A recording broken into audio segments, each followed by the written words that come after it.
کیا کام آئی اس کے؟ موت کے بعد کچھ بھی کام نہیں آ گئی، بلکہ یہ عبرت کا سامان بن گیا سب کے لیے۔ تو یہ مال، یہ دولت، یہ رشتہ، یہ پیون، یہ ساری چیزیں جو ہیں اپنی جگہ ہے، اس کا استعمال اپنی جگہ ہے۔ اگر انسان کا صحیح استعمال کر لے، اس سے صحیح کام میں لائے ان تمام چیزوں کو، تو پھر انشاءاللہ وہ لا الہ کے مطابق زندگی بسر کرے گا۔ اور لا الہ کا مطلب کیا ہے؟ جنت میں داخل ہوگا۔ ہمارے نزدیک کیا ہے کہ لا الہ کا مطلب یہ ہے کہ زبان سے ادا کر لو، کام پورا ہو جائے گا۔ جو لوگ کہے لا الہ الا اللہ دخل الجنہ، جنت میں داخل ہوگا، ایسی بات نہیں ہے۔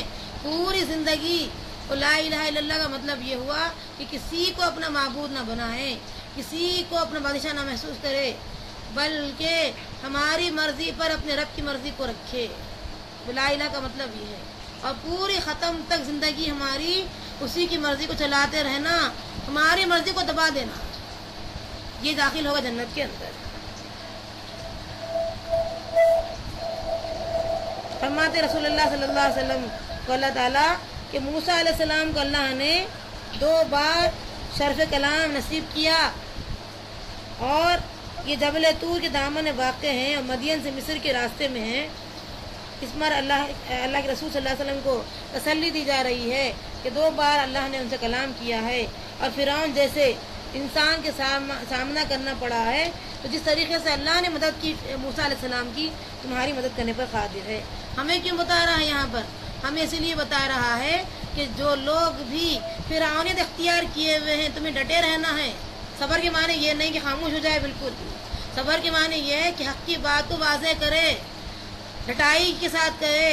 اللہ تعالیٰ کا جس کے پاس خوف ہوگا وہ حق بات سنانے میں نہیں ڈرے گا۔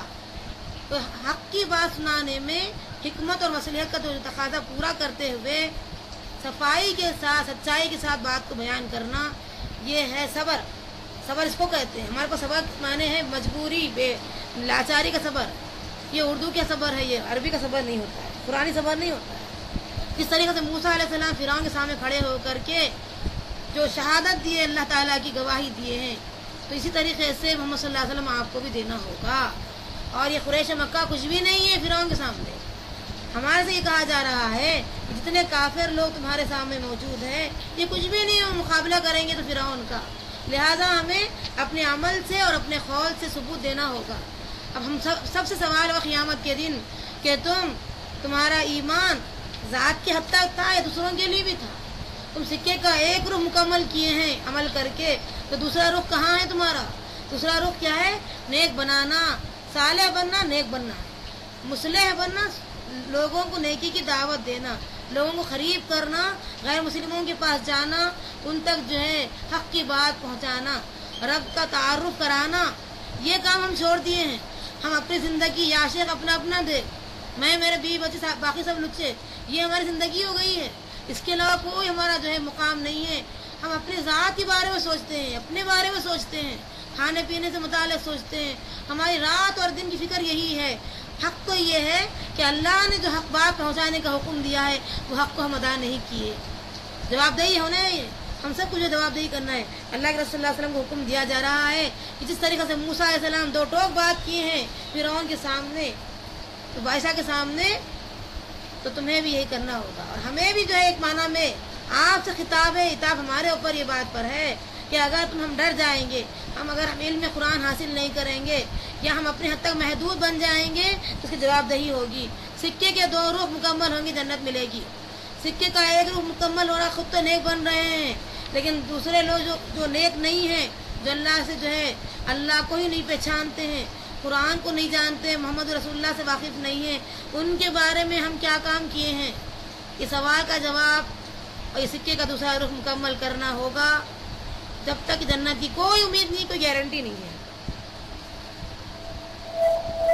فرماتے ہیں کہ یہ سیاسی جو قوت اور اقتدار اعلیٰ کا جو مالک تھا،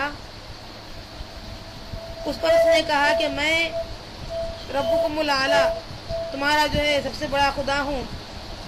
تو اس کا مطلب یہ نہیں تھا کہ وہ جو ہے واقعی خدائیت کا دعویٰ کیا، کیونکہ فرعون کے بارے میں آتا ہے کہ وہ خود سورج کو دیو مانتا تھا، خدا مانتا تھا۔ جب وہ خود سورج کی پوجا کرتا تھا تو پھر اپنے آپ کو خدا کیسے بولا؟ تو مطلب یہ کیا کہ میری سلطنت میں جتنا پیسہ تم نے حاصل کیا ہے، میری طرف سے تمہیں جو کچھ ملا ہے، اس کو وہ رب کہنے لگا کہ اگر تم لوگ جو ہے میری بات نہیں مانو گے تو یہ پیسہ اور روپیہ سب میں جو ہے اپنے قبضے میں رکھ لوں گا، تمہیں نہیں ملے گا۔ تو یہ ایمان لاؤ گے تو یہ معاملہ ہوگا، یہ معاملہ تھا اصل میں اس کا۔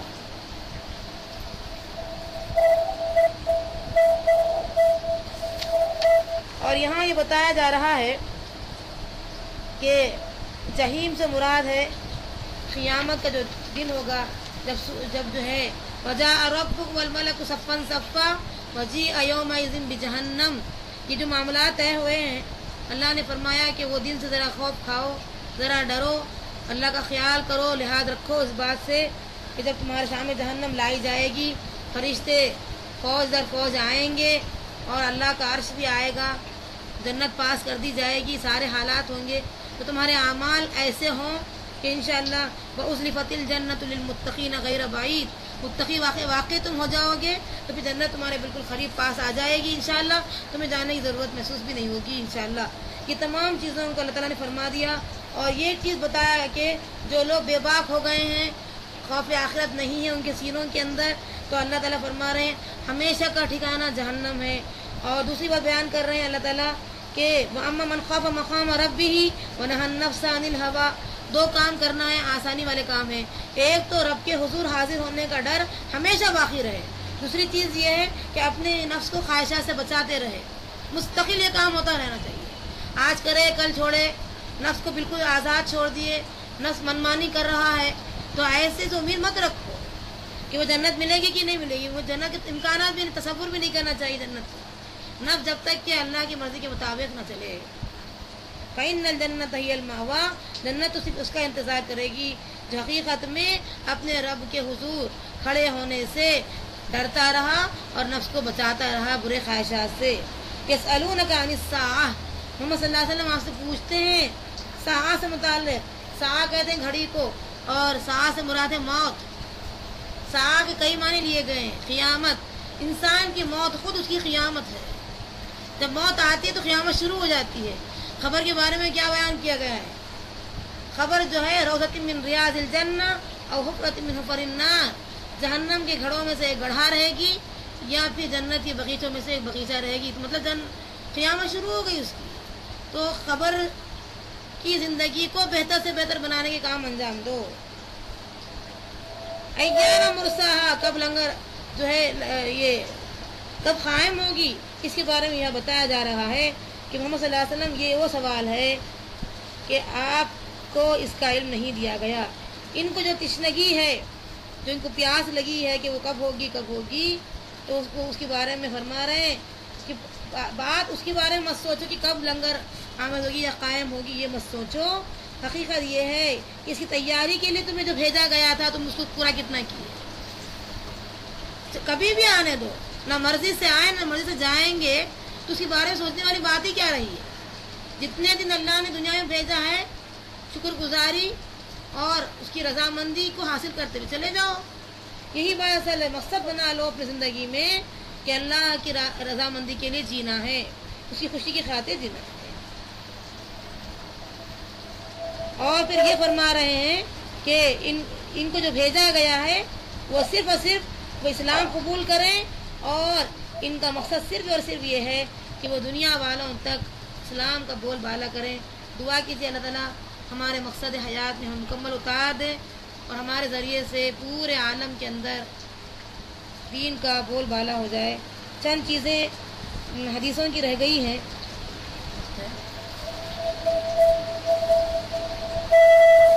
سنا دیتی ہوں میں۔ حضرت عائشہ صدیقہ رضی اللہ عنہ فرماتی ہیں کہ اس سورت کی ابتدائی جو آیتیں ہیں وہ عبداللہ ابن مکتوم رضی اللہ عنہ کے بارے میں آئی ہے، عبسہ وتولیٰ۔ یہ سورت جو ہے عبس جو ہے وہ عبداللہ ابن مکتوم کے بارے میں آئی ہے۔ وہ آپ صلی اللہ علیہ وسلم کے پاس آئے تھے اور یہ کہتے رہے یا رسول اللہ صلی اللہ علیہ وسلم مجھے دین کی راہ بتانا۔ اس وقت آپ صلی اللہ علیہ وسلم کے پاس مشرکوں میں سے کوئی بڑے آدمی بیٹھے، آپ پہلے یعنی عبداللہ ابن مکتوم سے تو اعراض کرتے ہوئے یعنی تھوڑا سا کنارہ کشی کرتے ہوئے مشرکوں کی طرف متوجہ ہو رہے تھے، اور عبداللہ کہتے چلے جا رہے تھے کہ میری بات کیا آپ کو بری لگی ہے، کیا میری بات میں کچھ برائی ہے؟ آپ صلی اللہ علیہ وسلم کہتے تھے نہیں، پھر پوچھتے جاتے تھے کیا میری بات میں برائی ہے؟ عبداللہ ابن مکتوم پوچھتے جا رہے جو نابینا صحابی تھے، کیونکہ نظر نہیں آ رہا تھا ان کو کہ کون بیٹھے ہیں، کیا ہو رہا ہے، تو بارہا پوچھ رہے تھے اللہ کے رسول صلی اللہ علیہ وسلم سے کیا میری بات میں کوئی برائی ہے؟ تو وہ کہہ رہے تھے نہیں، اللہ کے رسول کہہ رہے تھے نہیں، پھر جواب نہیں مل رہا تو پریشان ہو رہے تھے، اور اتنی جو ہے آپ یقین نہیں آئے گا کہ ایک نابینا آدمی کتنی جستجو سے، کتنی جو ہے کیسی بے چینی کے عالم میں اور کس قدر راستے کو طے کر کے آیا ہوگا، یہ اندازہ اللہ نے کیا۔ اور پھر جب بھی عبداللہ ابن مکتوم رضی اللہ عنہ آتے تو اس صورت جو ہے یاد آ جاتی اللہ کے رسول صلی اللہ علیہ وسلم کو، اور آپ ان کا استقبال کرتے، چادر بچھاتے، ان کو بٹھاتے ہیں کہ یہ وہی صحابی ہے جن کی وجہ سے اللہ نے میری سرزنش کی ہے، تو بہت زیادہ ان کا جو ہے معاملہ عزت کے ساتھ کرتے تھے اس صورت کے نازل ہونے کے بعد۔ آپ صلی اللہ علیہ وسلم کی مجلس میں اس وقت جو سردار بیٹھے ہوئے تھے ان کے بارے میں آتا ہے کہ ان کا نام ہے عتبہ، شیبہ، ابو جہل، امیہ بن خلف، یہ پورے بیٹھے ہوئے تھے جب عبداللہ ابن مکتوم آئے تھے جو نابینا صحابی تھے، سوال پر سوال کیے جا رہے تھے۔